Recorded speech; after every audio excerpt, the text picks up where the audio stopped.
हमारी वीडियोस सिर्फ और सिर्फ लिखित मूल महाभारत पर आधारित होती हैं।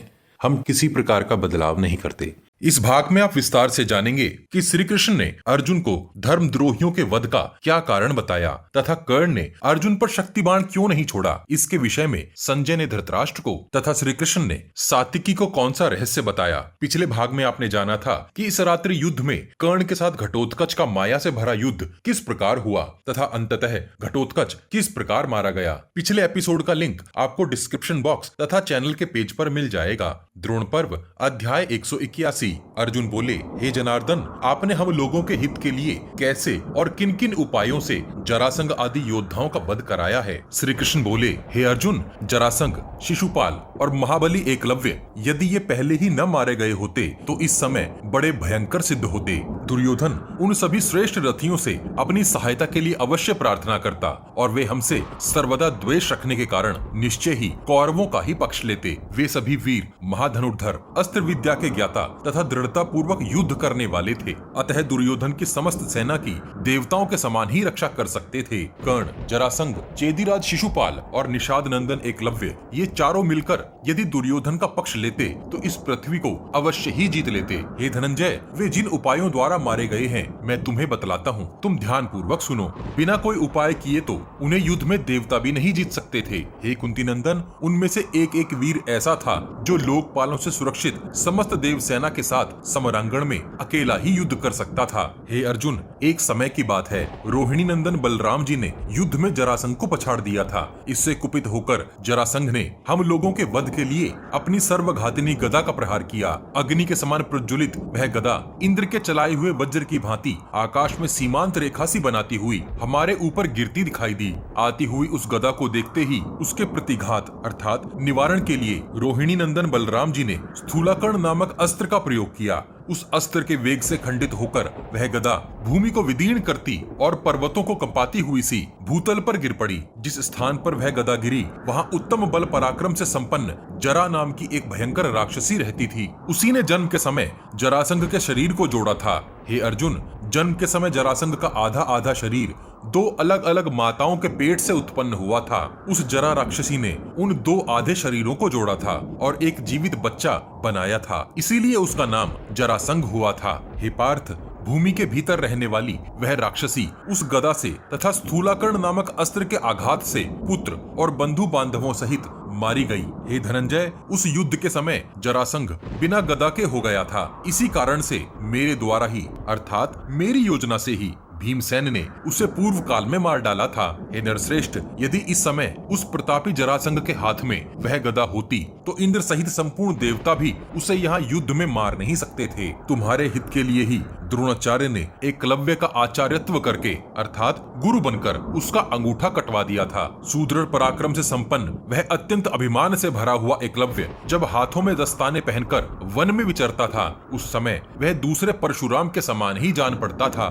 हे कुंती कुमार, यदि एकलव्य का अंगूठा सुरक्षित होता तो देवता, दानव, राक्षस और नाग ये सब मिलकर भी युद्ध में उसे कभी परास्त नहीं कर सकते थे। फिर कोई मनुष्य मात्र तो उसकी ओर देख ही कैसे सकता था। उसकी मुट्ठी अत्यंत सुदृढ़ थी। वह अस्त्र विद्या का विद्वान था और सदा दिन रात बाण चलाने का अभ्यास करता था। तुम्हारे हित के लिए मैंने ही युद्ध के मुहाने पर उसका नाश कर डाला था। पराक्रमी चेदीराज शिशुपाल तो तुम्हारी आंखों के सामने ही मारा गया था। वह भी संग्राम में संपूर्ण देवताओं और असुरों द्वारा जीता नहीं जा सकता था। हे नरव्याघ्र, मैं संपूर्ण लोकों के हित के लिए और शिशुपाल एवं अन्य देवद्रोहियों का वध करने के लिए ही तुम्हारे साथ इस जगत में अवतीर्ण हुआ हूँ। हिडिंब, बक और किरमीर ये तीनों रावण के समान बलवान थे और ब्राह्मणों तथा यज्ञों का विनाश किया करते थे। इन तीनों को भीमसेन ने मार डाला है। मायावी अलायुध घटोत्कच के हाथ से मारा गया है और घटोत्कच को भी मैंने ही युक्ति लगाकर कर्ण की चलाई हुई शक्ति से मरवा दिया है। हे अर्जुन, यदि इस धर्म युद्ध में कर्ण अपनी शक्ति द्वारा भीमसेन पुत्र घटोत्कच को नहीं मारता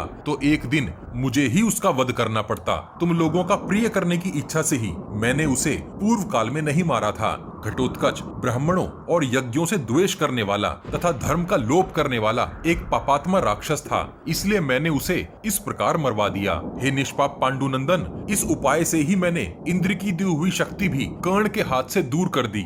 धर्म का लोप करने वाले ये सभी प्राणी मेरे वध्य हैं, अर्थात मेरे द्वारा मारे जाएंगे। जो धर्म का नाश करता है मैं उसका नाश कर देता हूँ। धर्म की स्थापना के लिए ही मेरी यह अटल प्रतिज्ञा है। जहाँ वेद, सत्य, दम, शौच अर्थात शरीर और मन शुद्ध करना, धर्म, लज्जा, श्री, धृति और क्षमा का निवास है, वहीं मैं सदा सुख पूर्वक रहता हूँ। अब तुम्हें वैकर्तन कर्ण के विषय में चिंता करने की आवश्यकता नहीं है। मैंने ऐसा उपाय रच रखा है जिससे तुम उसका सामना कर सकोगे और उसका अंत कर सकोगे। हे पांडुनंदन, इसी प्रकार युद्ध में दुर्योधन का भी वध भीमसेन ही करेंगे। उसके वध का उपाय भी मैं तुम्हें बताऊंगा। परंतु इस समय शत्रुओं की सेना में यह भयंकर गर्जना का शब्द बढ़ता जा रहा है और तुम्हारे सैनिक दसों दिशाओं में भागे जा रहे हैं। ये कौरव चुन चुन कर सैनिकों पर अचूक प्रहार कर तुम्हारी सेना का विनाश कर रहे हैं। इधर योद्धाओं में श्रेष्ठ द्रोणाचार्य भी तुम्हारे सैनिकों को दग्ध किए जा रहे हैं। द्रोण पर्व अध्याय 182।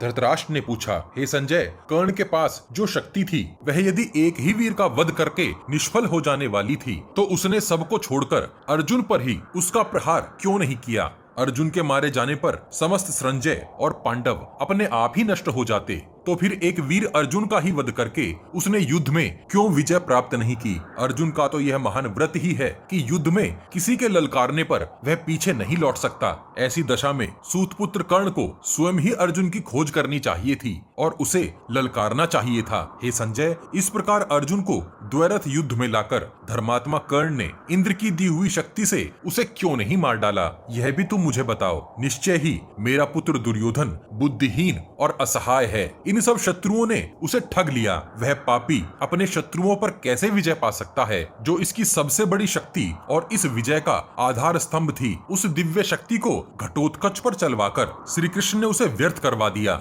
जैसे कोई बलवान पुरुष टूटे हुए हाथ वाले मनुष्य से फल छीन ले, उसी प्रकार श्री कृष्ण ने उस अमोघ शक्ति को घटोत्कच पर चलवाकर उसे निष्फल कर दिया। हे विद्वन, जैसे सुअर और कुत्तों के आपस में लड़ने पर उन दोनों में से किसी की भी मृत्यु हो जाए तो चांडाल को ही लाभ होता है, उसी प्रकार कर्ण और घटोत्कच के इस युद्ध में मैं वासुदेव नंदन श्री कृष्ण का ही लाभ हुआ मानता हूँ। घटोत्कच यदि कर्ण को मार देता तो पांडवों को वहाँ बहुत बड़ा लाभ होता, और यदि वैकर्तन कर्ण ने घटोत्कच को मार डाला है तो भी इंद्र की दी हुई शक्ति का नाश हो जाने से उनका ही प्रयोजन सिद्ध हुआ है। मनुष्यों में सिंह के समान पराक्रमी बुद्धिमान वासुदेव नंदन श्री कृष्ण ने अपनी बुद्धि से यही सोचकर पांडवों का प्रिय तथा हित करते हुए युद्ध में सूतपुत्र कर्ण के द्वारा घटोत्कच को मरवा दिया। संजय बोले, हे राजन, कर्ण भी उस शक्ति से अर्जुन का ही वध करना चाहता था। उसके इस अभिप्राय को जानकर परम बुद्धिमान श्री कृष्ण ने उस अमोघ शक्ति को नष्ट करने के लिए ही कर्ण के साथ द्वैरथ युद्ध में उस समय महापराक्रमी राक्षस राज घटोत्कच को लगाया।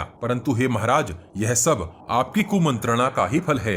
हे कुरुश्रेष्ठ, यदि श्री कृष्ण कर्ण से अर्जुन की रक्षा न करते तो हम लोग उसी समय कृतार्थ हो गए होते। हे राजन, यदि योगेश्वर श्री कृष्ण न हो तो अर्जुन अश्व, ध्वज और रथ सहित युद्ध में धराशाही हो जाए। हे राजन, नाना प्रकार के विभिन्न उपायों द्वारा श्री कृष्ण द्वारा सुरक्षित होकर अर्जुन युद्ध के मुहाने पर खड़ा होकर शत्रुओं को जीत लेता है। श्री कृष्ण ने विशेष प्रयत्न करके उस अमोघ शक्ति से पांडुपुत्र अर्जुन की रक्षा की है, नहीं तो जैसे वज्र गिरकर वृक्ष को भस्म कर देता है उसी प्रकार वह शक्ति कुंती कुमार अर्जुन को शीघ्र ही नष्ट कर देती। धृतराष्ट्र ने पूछा, हे संजय, मेरा पुत्र दुर्योधन सबका विरोधी और अपने को ही सबसे अधिक बुद्धिमान भी समझने वाला है। उसके मंत्री भी दुष्ट हैं, इसलिए अर्जुन के वध और विजय लाभ का यह अमोघ उपाय उसके हाथ से इस प्रकार निकल गया। हे सूत, किंतु समस्त शस्त्रधारियों में श्रेष्ठ कर्ण तो बड़ा बुद्धिमान है। उसने स्वयं ही उस अमोघ शक्ति को अर्जुन पर क्यों नहीं छोड़ा? हे संजय, तुम्हारे ध्यान से यह बात कैसे निकल गई और तुमने भी कर्ण को इसके विषय में क्यों नहीं बताया? संजय बोले, हे राजन, हर रात्रि को दुर्योधन, शकुनी, दुशासन तथा मेरा भी कर्ण से यही आग्रह रहता था कि हे कर्ण, कल सवेरे तुम सारी सेनाओं को छोड़कर मात्र अर्जुन को मार डालो, फिर तो इन बचे हुए पांडवों और पांचालों का हम भृत्यों अर्थात सेवकों के समान उपभोग करेंगे। और यदि हम ऐसा सोचें कि अर्जुन के मारे जाने पर श्री कृष्ण दूसरे किसी पांडव को युद्ध के लिए खड़ा कर लेंगे और उसे राज सिंहासन पर बैठा देंगे तो तुम श्री कृष्ण को ही मार डालो। ये श्री कृष्ण ही पांडवों की जड़ है। अर्जुन ऊपर तने के समान है और अन्य कुंती पुत्र उसकी शाखाएं हैं तथा ये पांचाल सैनिक पत्तों के समान है। श्री कृष्ण ही पांडवों के आश्रय, बल और रक्षक हैं। जैसे नक्षत्रों के परम आश्रय चंद्रमा हैं, उसी प्रकार इन पांडवों का सबसे बड़ा सहारा श्री कृष्ण ही है। अतः हे कर्ण, तुम पत्तों, डालियों और तने को छोड़कर इनकी जड़ को ही काट डालो। हे राजन, यदि कर्ण यादव नंदन श्री कृष्ण को मार डालता तो यह सारी पृथ्वी उसके वश में हो जाती, इसमें कोई संशय नहीं है। यदि यदुकुल और पांडवों को आनंदित करने वाले महात्मा श्री कृष्ण उस शक्ति से मारे जाकर रणभूमि में सो जाते तो पर्वत, समुद्र और वनों सहित यह सारी पृथ्वी आपके वश में आ जाती। ऐसा निश्चय कर लेने के बाद भी जब वह युद्ध के समय सदा सजग रहने वाले श्री कृष्ण के समीप जाता तो जाने उस पर कैसा मोहसा छा जाता था कि वह रात्रि में कही गई उन बातों को भूल सा ही जाता था। उधर श्री कृष्ण अर्जुन को सदा राधानंदन कर्ण से दूर रखते थे। उन्होंने रणभूमि में अर्जुन को कर्ण के सम्मुख खड़ा करने की कभी इच्छा ही नहीं की। हे प्रभु, श्री कृष्ण अन्यान्य महारथियों को कर्ण के पास इसलिए भेजा करते थे कि किसी प्रकार उस अमोघ शक्ति को व्यर्थ करा दें। हे राजन, जो महामनस्वी पुरुषोत्तम श्री कृष्ण कर्ण से अर्जुन की इस प्रकार रक्षा करते हैं, वे अपनी रक्षा भला कैसे नहीं करेंगे। मैं जब भली भांति सोच विचार कर देखता हूँ तो तीनों लोकों में कोई ऐसा वीर मुझे दिखाई नहीं देता जो शत्रुओं का दमन करने वाले चक्रधारी श्री कृष्ण को जीत सके। संजय आगे बोले, हे राजन, तब वहां युद्ध क्षेत्र में सत्य पराक्रमी महारथी सात्यकी ने महाबाहु श्री कृष्ण से कर्ण के विषय में इस प्रकार प्रश्न किया। सात्यकी बोले, हे प्रभु, कर्ण को उस शक्ति के प्रभाव पर विश्वास तो था ही, वह अमित पराक्रम कर दिखाने वाली दिव्य शक्ति उसके हाथ में मौजूद भी थी, तब भी उस सूत पुत्र कर्ण ने अर्जुन पर उसका प्रयोग कैसे नहीं किया। श्री कृष्ण बोले, हे सात्यकी, दुशासन, कर्ण, शकुनी और जयद्रथ ये सब दुर्योधन को आगे रखकर सदा गुप्त मंत्रणा करते थे और रात्रि में युद्ध करने का विचार किया करते थे। वे कर्ण को सदैव यह सलाह दिया करते थे कि हे विजय वीरों में श्रेष्ठ महाधनुर्धर कर्ण, तुम कुंती पुत्र महारथी अर्जुन को छोड़कर दूसरे किसी पर भी इस शक्ति को न छोड़ना, क्योंकि देवताओं में इंद्र के समान उन पांडवों में अर्जुन ही सबसे अधिक यशस्वी है। अर्जुन के मारे जाने पर सरंजों सहित पांडव मुख स्वरूप अग्नि रहित देवताओं के समान मृत प्राय ही हो जाएंगे, अर्थात नष्ट हो जाएंगे। हे शीनी प्रवर, कर्ण ने वैसा ही करने की उनके सामने प्रतिज्ञा भी की थी। कर्ण के हृदय में नित्य निरंतर गांडीवधारी अर्जुन के वध का संकल्प उठता रहता था। हे योद्धाओं में श्रेष्ठ सात्यके, परंतु मेरे प्रभाव से ही राधा पुत्र कर्ण पर मोहसा बना रहता था, इसलिए श्वेतवाहन अर्जुन पर उसने वह शक्ति नहीं छोड़ी। हे वीरवर, वह शक्ति अर्जुन के लिए मृत्यु स्वरूप है। इस चिंता में निरंतर डूबे रहने के कारण न तो मुझे नींद ही आती थी और न मेरे मन में कभी हर्ष का उदय होता था। जब आज वह शक्ति घटोत्कच पर छोड़ दी गई, यह देखकर मैं यही सोचता हूँ कि अर्जुन मृत्यु के मुख से निकल आए हैं। मुझे इस युद्ध में अर्जुन की रक्षा जितनी आवश्यक प्रतीत होती है, उतनी माता पिता, तुम जैसे भाइयों तथा अपने प्राणों की रक्षा भी नहीं प्रतीत होती है। हे सात्यकी, तीनों लोकों के राज्य से भी बढ़कर यदि कोई अत्यंत दुर्लभ वस्तु हो तो उसे भी मैं कुंती नंदन अर्जुन के बिना नहीं पाना चाहता। हे युयुधान, इसलिए जैसे कोई मरकर लौट आया हो, उसी प्रकार कुंती पुत्र अर्जुन को देखकर आज मुझे